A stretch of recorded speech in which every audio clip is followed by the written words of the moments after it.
শবে বরাত নামে বাংলাদেশ, ভারত, পাকিস্তান সহ বিভিন্ন দেশে পালন করি। আসলে অথেন্টিক কোন হাদিস আমরা এ বিষয়ে পাইনি। শবে বরাতের দিন হালুয়া রুটি বানাবেন প্রত্যেক জনের ঘরে ঘরে। সুন্নিদের জন্য হালুয়া বানা ফরজ, মনে রাখবেন। সুন্নিদের জন্য শবে বরাতের দিনে হালুয়া রুটি বানা ফরজ। আজকে আমার দেশের কিছু টিকটক মৌলবী আছে। কি মৌলবী?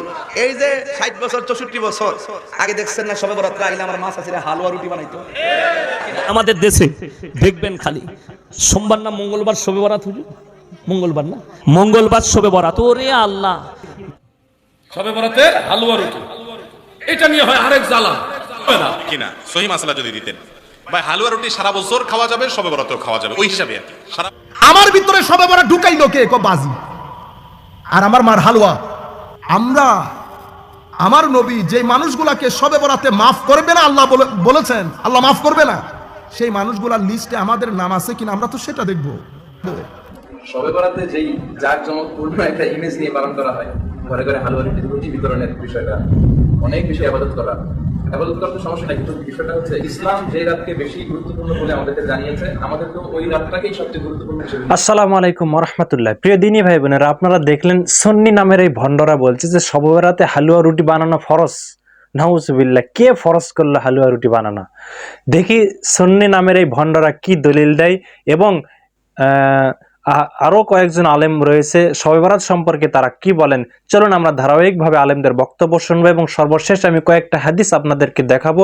তাহলে আপনার শবে বরাত সম্পর্কে সঠিকভাবে বুঝতে পারবেন কি আমল রয়েছে শবে বরাতে। আমাদের দেশে দেখবেন খালি সোমবার না মঙ্গলবার শবে বরাত, হুজুর মঙ্গলবার না মঙ্গলবার শবে বরাত। ওরে আল্লাহ, গরুর গোশ আর হালুয়া আর রুটি, কি বললেন, ছড়াছড়ি, লে হালুয়া লে রুটি, ঠিক কিনা? আপনাদের এখানে হয় না মনে হয়? না হয়, মাশাআল্লাহ করবেন। 3 দিন আগে থেকে লাতিপুতাকে পয়সা দিয়ে দেয় কারা? দাদিরা দাদুরা। যাবে বোম ফাটাকা, তোর দাদু ঘুমিয়ে গেলে জেগে যাবে। সালা গ্রামে মনে হচ্ছে কারগিলের যুদ্ধ চলছে, দাঁড়াম আর দুরুম, ফাটাম আর ফুটুম। আমার ভাই একটা কথা ভাববেন, আপনি দেখবেন বহরমপুরে যখন দেওয়ালি হয়, অমুসলিম ভাইরা দেওয়ালিতে বোম ফাটাই না? ফাটাই না? বোম ফাটায়। আমাদের দেশের মুসলমানরা শবে বরাতে বোম ফাটায়। তারা দেওয়ালিতে লাইটিং করে, মুসলমানরা শবে বরাতে লাইটিং করে। নামটা আলাদা, মালটা একই, পার্থক্য নাই। আরে সব থেকে বড় দুঃখ কি জানেন? শবে বরাতের রাতে আমাদের দেশে আবার আলাদা নামাজে আবিষ্কার হয় না? সাদা জামা সাদা টুপি। আপনার কোথায়? বহরমপুর, কলকাতা, 24 পরগনা, আপনার হাওড়া, হুগলি, মেদিনীপুর, সাদা জামা সাদা টুপি আর অন্তর লাগিয়ে রাতের বেলায় 1 ফিলাস চা করে নিয়ে চলে গেছে। ইমাম সাহেব মনে মনে করছে, আল্লাহ, এদিকে তো জীবনে মসজিদে দেখিনি, কারগিলের যুদ্ধের মালগুলো এলো কোথা থেকে? এরা তো জীবনে আসেনি, বড় কষ্ট লাগে। আচ্ছা বলুন, ইমানদারির সঙ্গে বলবেন, শবে বরাতে কেউ যদি রোজা না রাখে গুনাহ আছে? গুনাহ আছে? এই জোরে বলুন, আছে? কে বললে আছে? শবে বরাতের রোজাটা নফল না ফরজ না ওয়াজিব না সুন্নত? নফল। নফল রোজা কেউ যদি না রাখে কোনো গুনাহ নাই, রাখলে নেকি আছে। জোরে বলুন সুবহানাল্লাহ। এই যদি কেউ বলে শবে বরাতের রোজা না রাখলে গুনাহ হবে, সেই লোকটা পাপী। বেদাত এই কথাটা। কেউ যদি বলে শবে বরাতের নামাজ পড়তেই হবে, আমাদের দেশে তো মাইকে এলান হয়, আসসালামু আলাইকুম, আগামীকাল একটা রোজা হবে, মায়েরা ভোরের বেলায় ভাত খাবে, আজ রাতের বেলায় নামাজ পড়বে। আবার অনেক মসজিদে নিয়ত বলে দেয়, কি কি নিয়ত করবে। আবে যে এলান করছে তে কেলানি খাবে। নফল রোজার এলান কোথা থেকে পেলি?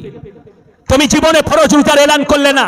রমজান মাসে সেই মৌলবি এলান করেনি, একটা রোজা যদি কেউ নিজে থেকে ফরজ রোজা ছাড়ে, সারা জিন্দেগি রোজা রাখলে একটা রোজার মসুল দিতে পারবে না। সেই এলান তুমি মসজিদে করলে না, নফল ইবাদতের এলান জুড়েছো। বড় কষ্ট লাগে। একটা মৌলবি ফোন করে বলছে, কে বললে এলান করা যাবে না? আমি বললাম এলান কর, কিন্তু কখনো ফরজ রোজার জন্য এলান করেছিস? হাজারো মুসলমান ফরজ রোজা রাখে না। আমি আমার আত্মীয়র বাড়িতে গিয়েছিলাম 3 বছর আগে। শবে বরাতের হালুয়া রুটি খাওয়া যাবে কিনা সহি মাসালা যদি দিতেন ভাই, হালুয়া রুটি সারা বছর খাওয়া যাবে, শবে বরাতেও খাওয়া যাবে, ওই হিসাবে আর কি। সারা বছর যেভাবে হালুয়া রুটি খাওয়া যায়, শবে বরাতেও খাওয়া যায়। যে ব্যক্তি সারা বছর খায় না, শুধু শবে বরাতে খায়, তাকে জিজ্ঞেস করতে হবে তুমি এই দিন কেন খাও? অনেকে উত্তর দিবে, কারণ নবী সাল্লাল্লাহু আলাইহি সাল্লামের নাকি আপনার উহুদের ময়দানে দাঁত ভেঙে গেছে যুদ্ধে, সেজন্য তিনি দাঁত দিয়ে আর কিছু খেতে পারেন না, হালুয়া খাইছেন, এজন্য আপনি হালুয়া খেতেছেন। সুবহানাল্লাহ। ভাই, রাসূল আকরাম সাল্লাল্লাহু আলাইহি সাল্লামের উহুদ যুদ্ধ হয়েছে কোন মাসে? তো শাবান মাসে হয় নাই। কিভাবে হালুয়া রুটি খাবে এই মাসে? এটা তো ভুল, ভুয়া, ভিত্তিহীন কথা। আপনি হালুয়া খাইতে মনে চাইছে, মাসআলা বানায় না, রাসূলের নাম মিথ্যা কথা বলেন কেন? আপনি খান হালুয়া, তা নিষেধ করছে কি? কিন্তু মাসআলা বানায় হালুয়া খাবেন না, এগুলো ভুল, এগুলো বিচ্ছুতি। আর যদি কথার কথা রাসূল আকরাম সাল্লাল্লাহু আলাইহি ওয়াসাল্লামের দাঁত ভাঙার পর উনি হালুয়া খাইছেন, কথার কথা, এটা তো না, এই দিনে ঘটে নাই, তারপর এটা ধরে নিলাম। যদি ঘটে থাকে তাহলে আপনি নবী করিম সাল্লাল্লাহু আলাইহি ওয়াসাল্লামের দাঁত ভাঙার কারণে যদি হালুয়া খেয়ে থাকেন, তা আপনি আস্ত ভালো 32টা দাঁত খেলা হালুয়া কিভাবে খান? এটা কি নবীর সঙ্গে বেয়াদবি না? আপনার বাবার পা ভেঙে গেছে, উনি একটা লাঠি দিয়া ভর দিয়া বেচারা চলে, আপনি বাবার প্রতি মহব্বতের ছোটে, আরে আমার বাবা নামাজ পড়তে গিয়ে পড়ে পা ভেঙে গেছে, এই জন্য লাঠি দিয়া স্ট্রেচার দিয়ে চলাফেরা করে, আমার বাবা লাঠি দিয়া ভর করে চলে, তো সেই জন্য আপনি বাবার প্রতি সিম্পেথি দেখিয়ে, ভালোবাসা দেখিয়ে আপনার তাগড়া ভালো দুটা পাও থাকা অবস্থা লাঠি নিয়ে আপনি খোলায় হাঁটতেছেন। কি বলেন? বাবা ডেকে চুমা দিবে না থাপ্পড় দিবে? থাপ্পড় দিবে। বলবে বেয়াদব, তোর ভালো পাও নিয়ে এমন কেন করতেছস? তুই যদি নামাজ পড়তে আমার মতো এরকম যাস আর অন্ধকারে পড়ে পা ভেঙে যায়, তারপরে তুই লাঠি নেস, তাহলে বুঝবো তুই বাপের সন্তান। ঠিক না? ঠিক। রাসূল আকরাম সাল্লাল্লাহু আলাইহি সাল্লাম জিহাদ করতে গিয়ে দাঁত ভেঙে যদি হালুয়া খেয়ে থাকেন, আপনি দাঁত আস্ত রেখা দাঁত কেলাতে হালুয়া খান, কোন মুখে? এটা কোনো বুদ্ধিমান মানুষের কাজ হতে পারে না। হালুয়া খাইতে মনে হচ্ছে আপনি খান, মিথ্যা মাসালা বানিয়ে নিয়েন না। জান্নাত বলেন না, এই জান্নাতটা ইবাদতের জন্য খুবই মুখ্যম একটা সময়। বিশ্বনবী, সাহাবা এবং তাবিঈদের অভ্যাস ছিল এই 2 রাতে তারা আল্লাহর কাছে ক্ষমা চাইতেন। রমজান শেষে 30 দিনের রোজা আল্লাহর কাছে কবুল হলো কিনা, কারোর কাছে কোনো গ্যারান্টি নেই, আল্লাহর কাছে কাঁদতেন। এই 10 জিলহজের প্রথম 10 দিনের ইবাদত কবুল হলো কিনা, হজ কবুল হলো কিনা, এই জন্য ঈদুল আজহার রাতে তারা কাঁদতেন। তাহলে চারটা রাত, বদরের রাত, জিলহজ মাসের রাতগুলো, জুমার রাত, তারপর 2 দিন। এরপরে হচ্ছে এই লাইলাতুল নিসফি মিন শাবান মাসের মধ্যে রজনীর এই রাতটা, যেটা বাংলাদেশে বলে শবে বরাত। সমস্যা হচ্ছে আমাদের দেশে সবচেয়ে বেশি উৎসব মুখর পরিবেশে পালন করা হয় কোন রাত? শবে বরাত। আমরা সবাই তো একই দেশে, জানুয়ারিতে পালন করা। শবে বরাতে যেই জাঁকজমকপূর্ণ একটা ইমেজ নিয়ে পালন করা হয়, ঘরে ঘরে হালুয়া রুটি বিতরণের বিষয়টা, অনেক বেশি আবাদত করা তো সমস্যা নাই, কিন্তু বিষয়টা হচ্ছে ইসলাম যেই রাতকে বেশি গুরুত্বপূর্ণ বলে আমাদেরকে জানিয়েছে, আমাদেরকে ওই রাতটাকেই সবচেয়ে গুরুত্বপূর্ণ হিসেবে নিতে হবে। এবং যেই রাতগুলোকে অপেক্ষাকৃত কম গুরুত্বপূর্ণ হিসেবে আইডেন্টিফাই করা হয়েছে, ওই রাতগুলোকে ওই পরিমাণ গুরুত্ব দিয়ে আমাদেরকে উদযাপন করতে হবে। শবে বরাত নামে বাংলাদেশ, ভারত, পাকিস্তান সহ বিভিন্ন দেশে পালন করি। আসলে অথেন্টিক কোন হাদিস আমরা এ বিষয়ে পাইনি। শবে বরাত সব মানে রজনী, বরাত মানে ভাগ্য, কপাল। আসলে বিষয়টা ভাগ্য রজনী বলতে শবে বরাত নয়, ভাগ্য রজনী বলতে শবে কদর বোঝানো হয়। শবে বরাতে যে সমস্ত কাজগুলো আমরা বিশেষ করে করি, অথেন্টিক কোনো হাদিস না থাকার কারণে এগুলো বাদ দেওয়াই উচিত। বিশেষ করে রোজা রাখা, এই দিবসকে সামনে রেখে হালুয়া রুটি তৈরি করা, বিশেষ কিছু ইবাদত বানানো, এগুলো বন্ধ করা দরকার। এর পেছনে কোনো অথেন্টিক হাদিস আমরা পাইনি। নিসফে শাবানে যে হাদিসগুলো আছে এগুলো অথেন্টিক না, এর সনদ এবং মতন অনেক দুর্বল। সনদ এবং মতন শক্তিশালী যেগুলো, সেগুলো সবে কদরের জন্য। আর শাবান মাস যদি কেউ পালন করতে চায়, বিশ্বনবী এবং তার সাহাবীরা 4টা কাজ করতেন শাবান মাসে। 1 নম্বরে তারা কোরআনে কারিমের তেলাওয়াত বাড়িয়ে দিতেন। এই মাস আসলে তারা কোরআনের তেলাওয়াত, কোরআন বোঝা। মধ্যে যেন হালুয়া অবশ্যই হয়, রুটি হালুয়া ছাড়া যেন কালকে শবে বরাত পালন না হয়। আমরা বাচ্চাদের মধ্যে শবে বরাত, আগে আমাদের বাপদাদারা কি করতো? বাজি আনতো না, বাজি। আমরা 6-7 বছর যে পোলায় শবে বরাত বুঝবে? আমার ভিতরে শবে বরাত ঢুকাইলো কে? বাজি। আর আমার মার হালুয়া। আমরা, আমার নবী যে মানুষগুলাকে শবে বরাতে মাফ করবে না আল্লাহ বলেছেন, আল্লাহ মাফ করবে না, সেই মানুষগুলার লিস্টে আমাদের নাম আছে কিনা আমরা তো সেটা দেখব। আমাদের সংশোধন দেখব। শবে বরাত আমি কেমনে পালন করব সেটা দেখব। শবে বরাত যে নাই বলতেছে তাকে নাইতে রাখেন, তার দিকে দৃষ্টি দিয়েন না। সময় লস। আসেন আমরা নিচ থেকে শুরু করি। শবে বরাত পালন কেমনে করবেন? সম্মানিত উপস্থিতি, ঠিক আগে আমাদের বাপদাদারা যেভাবে করতো সেভাবে করবেন। আমি একটা পয়েন্ট এখানে বলতেছি, এই জন্য এই সাবজেক্টটা বেছে নিয়েছি। যদি হালুয়া না করে থাকেন, হালুয়ার বাজার নাও হয়, ফজরে উঠে হালুয়ার বাজার করবেন। মা বোনরাও শুনতেছে, ঘরের মধ্যে যেন হালুয়া অবশ্যই হয়, অবশ্যই হয়। রুটি হালুয়া ছাড়া যেন কালকে শবে বরাত পালন না হয়। রুটি হালুয়া করবেন, সামর্থ্য অনুযায়ী খাওয়া দাওয়া রেডি করবেন। গরিব আত্মীয় স্বজনের মাঝে আমরা যেভাবে দেই সেভাবে দেবেন। আগের ফ্লেভার। গোসল করবেন না, অমুক গোসল করতে নিষেধ না, অমুক সমুক বাদ দেন, গোসল করবেন। তওবার নামাজের মাধ্যমে শবে বরাতের যাত্রা শুরু করবেন। এক তওবা ওযু দিয়ে করব, আরেক তওবা তওবার নামাজ পড়ে করব।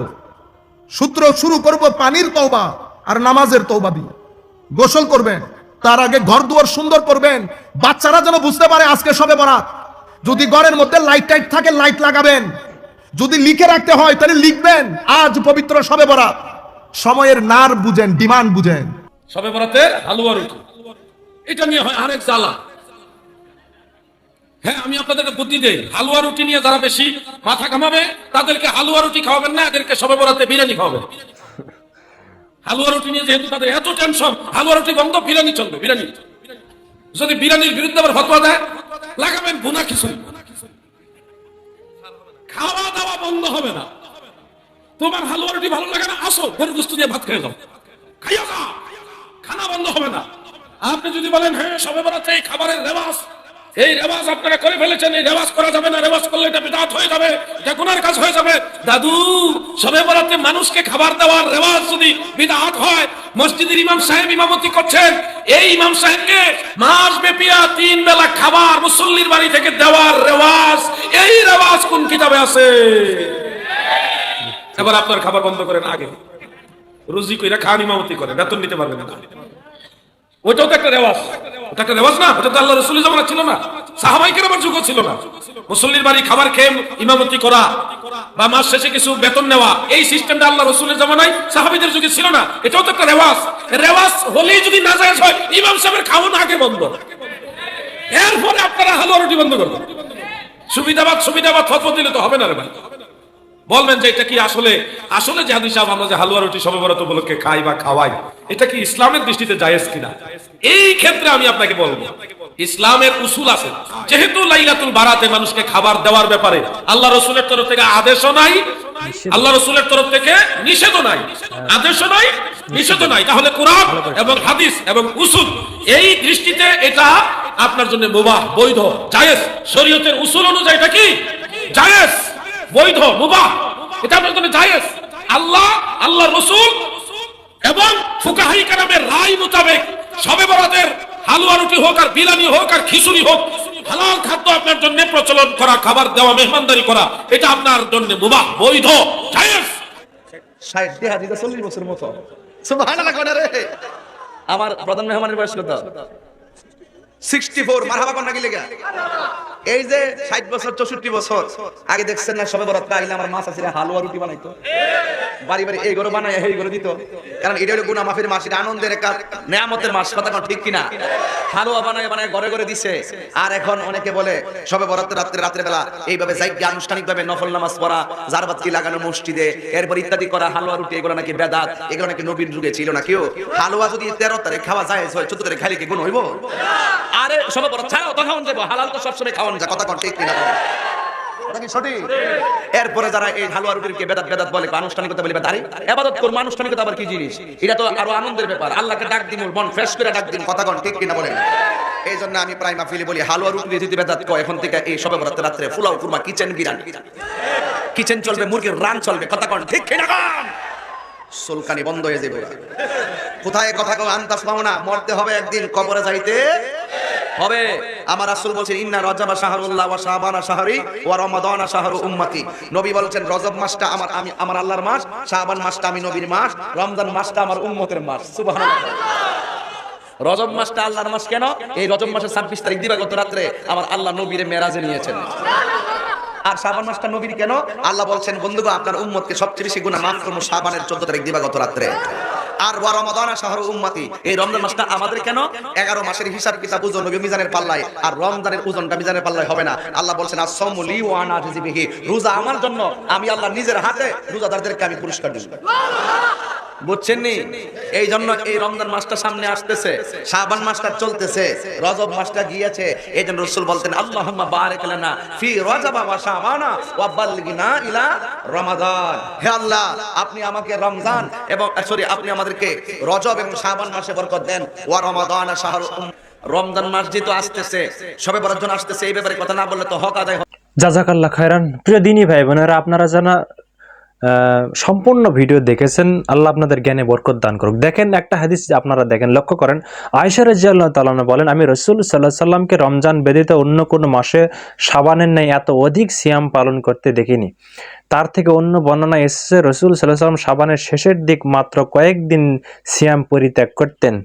এটা সহিহ বুখারী এবং মুসলিমের হাদিস। দেখুন বুখারী মুসলিমের হাদিস প্রমাণ করে যে রাসূলুল্লাহ সাল্লাল্লাহু আলাইহি ওয়াসাল্লাম রমজান ছাড়া শাবান মাসে সবচেয়ে বেশি নফল সিয়াম পালন করেছে। আর আমাদের দেশের মানুষগুলো সেটা পালন করে শুধু একদিন 15 শাবান। আর রাসূল সাল্লাল্লাহু আলাইহি ওয়াসাল্লাম পুরা শাবানই তিনি সিয়াম পালন করেছেন।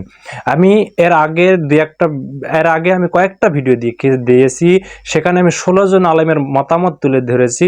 শাবান মাসের 15 শাবান আনুষ্ঠানিকতা করা, হালুয়া রুটি করা, মসজিদে গিয়ে ইবাদত করা, সবাইকে নিয়ে মসজিদে গিয়ে ইবাদত করা, এগুলো বিদাত বলেছে আল্লামা দেলোয়ার হোসেন সাইদি, খন্দকার আব্দুল্লাহ জাহাঙ্গীর, শায়েখ আহমদুল্লাহ, সবাই এটাকে বিদাত বলেছে। একটা হাদিসকে আল্লামা নাসিরউদ্দিন আলবানী হাসান বা সহিহ বলেছে যে শবে বরাত মধ্য শাবানে আল্লাহ তাআলা তার আদম সন্তানদেরকে ক্ষমা করে।